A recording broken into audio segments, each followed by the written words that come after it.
우리는 누구나 하나님의 뜻대로 살고 싶어 합니다. 그러나 막상 중요한 결정을 내려야 할 때 내 뜻인지 하나님의 뜻인지 헷갈릴 때가 있습니다. 무엇이 더 좋아 보이는지, 사람들이 뭐라고 할지, 당장의 결과가 어떨지를 따지다 보면 하나님의 뜻을 놓치기 쉽습니다. 특별히 신앙생활을 오래 한 사람일수록 자신의 판단에 익숙해져 버리는 경우가 많습니다. 하지만 하나님은 우리가 스스로 판단하기보다 그분을 더 의지하기를 원하십니다. 생각보다 중요한 것은 내 뜻과 하나님의 뜻을 정확히 구별해내는 능력이 아니라 언제든 하나님께 묻고 의지하는 태도입니다. 하나님은 완벽한 결정을 내리는 사람보다 자신을 의지하는 사람을 통해 일하십니다. 그래서 우리는 늘 마음의 중심을 점검해야 합니다. 오늘 이 말씀을 통해 하나님의 뜻을 분별하는 기준이 무엇인지 다시 되새기고 우리의 결정이 그분을 더 의지하는 방향으로 나아가고 있는지를 함께 살펴보려고 합니다. 첫째, 내 결정이 하나님을 더 의지하게 만드는가를 생각하세요. 삶을 살아가면서 우리는 크고 작은 결정을 끊임없이 내려야 합니다. 진로를 선택할 때도, 사람과의 관계를 결정할 때도, 어떤 일을 시작하거나 멈출 때도 우리는 고민합니다. 그러나 그 선택의 기준이 항상 나에게만 초점이 맞춰져 있다면 우리는 결국 하나님이 아닌 나 자신을 중심으로 살아가게 됩니다. 신앙인의 결정은 결과만 보고 판단하는 것이 아니라 그 결정을 통해 내가 얼마나 하나님을 더 의지하게 되는지가 핵심입니다.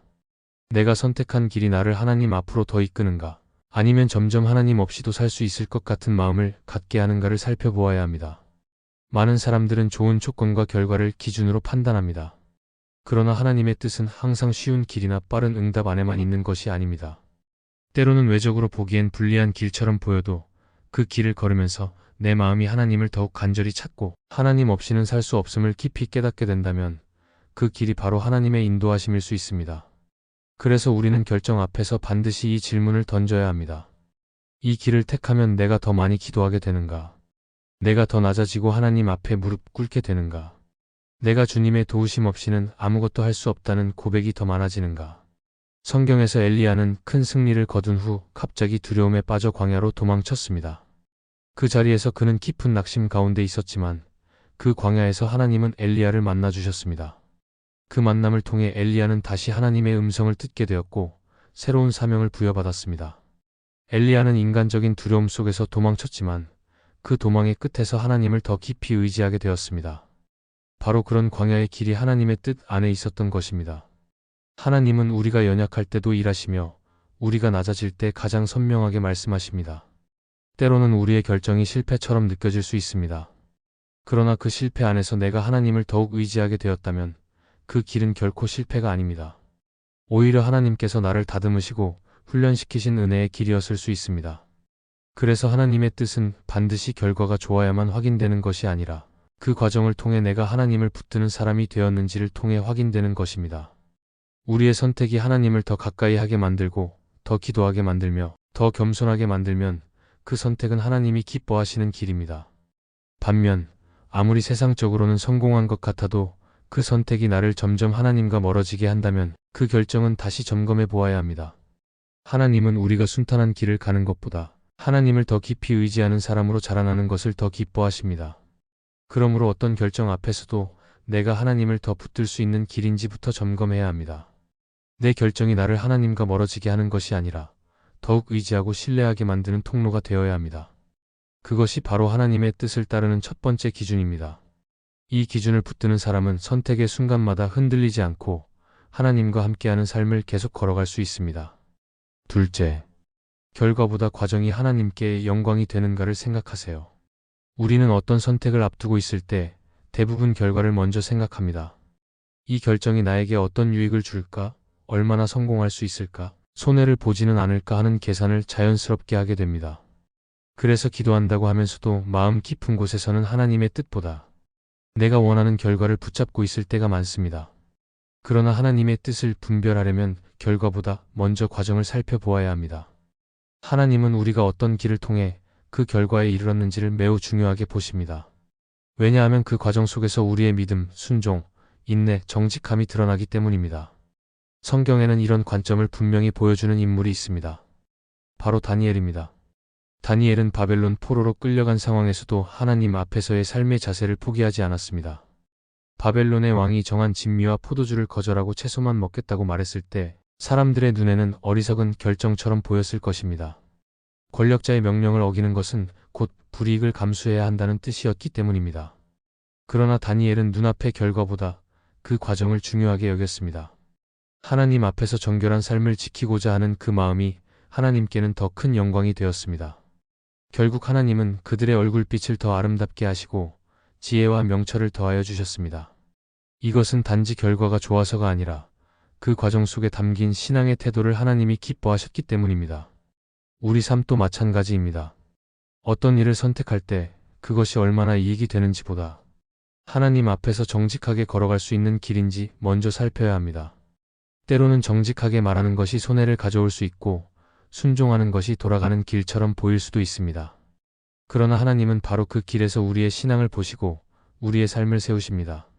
하나님은 우리의 성공보다 우리의 거룩을 더 중요하게 여기십니다. 그래서 순간의 결과보다 오랜 시간의 과정을 통해 하나님께 영광을 돌리는 삶을 기뻐하십니다. 이런 시선으로 선택을 바라보면 세상의 기준과 충돌할 수밖에 없습니다. 사람들은 빠르고 쉽게 성공할 수 있는 길을 가라고 말합니다. 하지만 하나님은 우리에게 그 길이 정직한가, 사랑이 있는가, 겸손한가를 물으십니다. 사람은 외모를 보지만 하나님은 중심을 보신다는 말씀처럼 하나님은 우리의 선택을 통해 당신의 뜻이 드러나기를 원하십니다. 따라서 우리가 어떤 결정을 내려야 할 때는 결과만 보지 말고 그 과정을 통해 하나님께 영광을 돌릴 수 있는지를 먼저 살펴야 합니다. 그 과정이 하나님을 의식하며 드려진 순종의 여정이라면 결과가 어떠하든 하나님은 그 길 가운데 은혜를 주시고 우리를 복된 길로 인도하실 것입니다. 길이 험해 보여도 하나님께서 동행하신다면 그 길이 곧 복된 길입니다. 하나님은 그런 결정을 내리는 사람을 통해 당신의 뜻을 이루시고 다른 사람에게도 선한 영향력을 흘려보내게 하십니다. 우리 삶의 선택 하나하나가 하나님의 이름을 높이는 과정이 되기를 소망합니다. 셋째, 하나님의 말씀과 일치하는가를 생각하세요. 하나님의 뜻을 분별하는 가장 분명한 기준은 하나님의 말씀입니다. 많은 사람들이 하나님의 음성을 듣고 싶어하며 하나님께서 자신의 삶에 대해 직접 말씀해 주시길 바랍니다. 그러나 하나님께서는 이미 우리에게 성경이라는 확실한 기준을 주셨습니다. 하나님의 말씀은 우리의 마음보다 앞서 있고 상황보다 더 정확하며 우리의 생각보다 훨씬 지혜롭습니다. 그래서 내 결정이 하나님의 뜻인지 아닌지를 판단할 때 먼저 하나님의 말씀에 비추어 보는 것은 절대로 빼놓을 수 없는 과정입니다. 문제는 우리가 말씀을 듣고 싶지 않을 때가 있다는 것입니다. 내 욕심이 앞설 때, 내 계획이 너무 마음에 들 때 우리는 하나님의 말씀보다 내 판단을 우선시합니다. 그러고는 그 결정이 하나님의 뜻이었으면 하고 바라는 마음으로 말씀을 붙들기보다 내 뜻을 하나님께서 인정해 주시길 요구하게 됩니다. 그러나 하나님의 뜻은 사람의 생각과는 다른 기준 위에 있습니다. 말씀은 인간의 감정보다 정확하고 상황보다 깊으며 문화보다 오래된 하나님의 진리입니다. 여기에 한 인물을 떠올려 봅니다. 여호사밧 왕은 유다의 선한 왕 중 하나로 평가받습니다. 그는 하나님을 경외하고 바른 길로 백성을 이끌기 위해 애썼습니다. 그러나 그에게도 한 가지 약점이 있었는데 바로 북이스라엘의 아합 왕과의 잘못된 동맹이었습니다. 아합은 우상을 섬기고 악한 길을 걷던 왕이었습니다. 여호사밧은 하나님의 사람으로서 아합과의 관계를 맺기 전에 말씀을 기준으로 삼았어야 했습니다. 그러나 그는 그 상황을 정치적으로 유익하다고 판단했고 하나님의 뜻보다 정치적 동맹의 필요를 앞세웠습니다. 결국 그는 아합과 함께 전쟁에 나갔다가 큰 위기를 겪게 되었고 후에 선지자 예후를 통해 책망을 받습니다. 이처럼 말씀보다 자신의 계획을 앞세우면 결과가 화가 되는 경우가 많습니다. 우리도 마찬가지입니다. 무언가 결정하려 할 때 그 결정이 하나님의 말씀과 일치하는지 진지하게 묻고 점검해야 합니다. 내가 하려는 일이 정직한가, 사랑과 용서를 담고 있는가, 하나님 나라에 유익한가, 거룩함을 따르고 있는가를 말씀을 통해 점검해야 합니다. 말씀이 반대하는 일을 하면서 마음의 평안을 구하는 것은 모순입니다. 말씀은 결코 우리의 잘못을 묵인하지 않으며 우리의 계획을 정당화하기 위해 있는 것이 아닙니다. 오히려 우리의 길을 비추는 빛이며 우리의 마음을 꿰뚫는 검과 같습니다. 말씀과 일치하는 삶은 때로 불편합니다. 세상 사람들과 어긋나고 손해를 보기도 합니다. 그러나 말씀을 따라간 사람은 결국 하나님의 인도하심을 경험하게 됩니다. 처음에는 이해되지 않아도 시간이 지나면 그 길이 얼마나 복된 길이었는지를 알게 됩니다. 왜냐하면 하나님의 말씀은 생명이고 진리이며 결코 헛되지 않기 때문입니다. 그러므로 지금 어떤 선택의 기로에 있다면 먼저 말씀 앞에 무릎 꿇으십시오. 내 생각을 내려놓고 하나님의 말씀을 펼치고 진심으로 그 뜻을 구하십시오. 말씀과 충돌되는 부분이 있다면 기꺼이 방향을 바꾸십시오. 그것이 하나님의 뜻을 따르는 사람의 겸손한 태도입니다. 말씀과 일치하는 선택은 결코 헛되지 않습니다. 하나님께서는 반드시 그 길을 책임지시고 인도하시며 열매 맺게 하실 것입니다. 넷째, 하나님 안에서 오는 평안이 있는지를 생각하세요. 우리가 어떤 선택을 앞두고 있을 때 상황은 복잡하고 마음은 흔들릴 수 있습니다. 그러나 하나님의 뜻 안에 서 있을 때 그 중심에는 설명할 수 없는 평안이 자리합니다. 이 평안은 상황이 잘 풀려서 생기는 감정이 아닙니다.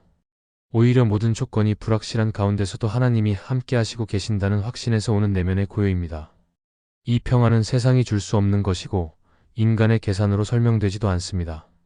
하나님의 뜻과 내 뜻이 헷갈릴 때 중요한 판단 기준 중 하나는 마음속에 평안이 있는가입니다.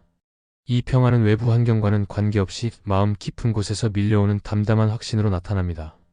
그것은 내가 옳은 길을 가고 있다는 만족이 아니라 하나님께서 기뻐하시는 길에 서 있다는 신뢰에서 비롯됩니다. 사도 바울은 사역 가운데 수많은 위기를 경험했습니다.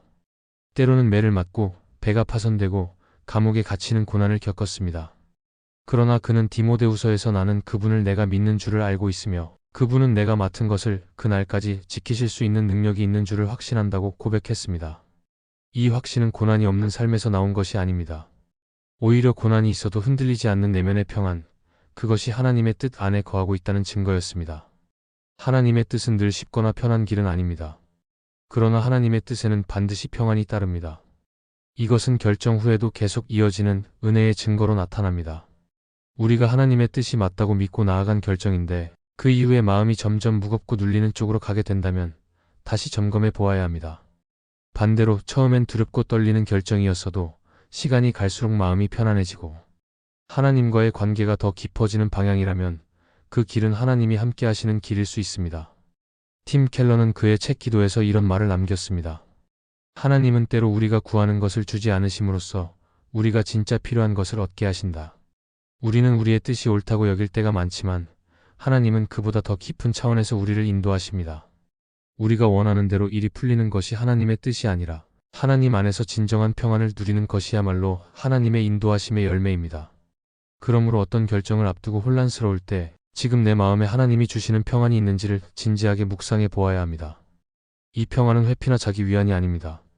말씀이 확증해주고 성령이 조명해주며 믿음의 여정 속에서 더욱 선명해지는 하나님의 임재의 흔적입니다. 하나님은 우리를 혼란 속에 방치하지 않으십니다.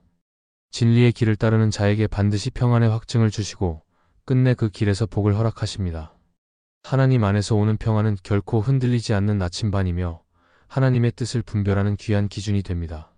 하나님의 뜻과 나의 뜻 사이에서 갈등할 때 우리는 반드시 분별의 지혜가 필요합니다. 그러나 그 지혜는 나의 생각을 더 깊이 파고드는 데서 나오는 것이 아니라 하나님의 말씀 앞에 나를 낮추고 기도의 자리에서 마음을 열며 하나님의 평안을 따르는 삶 속에서 주어집니다. 하나님은 결코 혼란의 하나님이 아니라 질서와 평안의 하나님이십니다. 그래서 우리가 하나님의 뜻에 가까이 다가설수록 마음은 더 조용해지고 내면은 더 분명해집니다.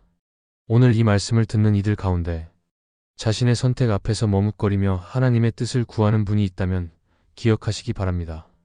하나님은 당신을 방치하지 않으십니다. 주의 뜻을 알고자 하는 그 마음 자체를 귀히 여기시고 가장 선한 길로 인도하십니다. 그러므로 서두르지 말고 말씀에 머무르며 기도 속에서 하나님의 음성을 기다리십시오. 하나님은 반드시 인도하십니다. 주님께 마음을 고정하고 하나님의 뜻이라면 어떤 길이라도 순종할 준비가 된 사람을 하나님은 기뻐하십니다. 그 믿음을 가지고 한 걸음씩 걸어갈 때 당신은 하나님의 뜻 가운데 있게 될 것입니다. 이 말씀이 마음의 은혜가 되셨다면 좋아요와 구독으로 함께 해주세요. 그리고 댓글에 아멘이라고 남겨주시면 하나님의 은혜가 더 많은 사람들에게 전해질 것입니다. 여러분의 삶 위에 하나님의 은혜가 언제나 함께 하시기를 바랍니다. 감사합니다.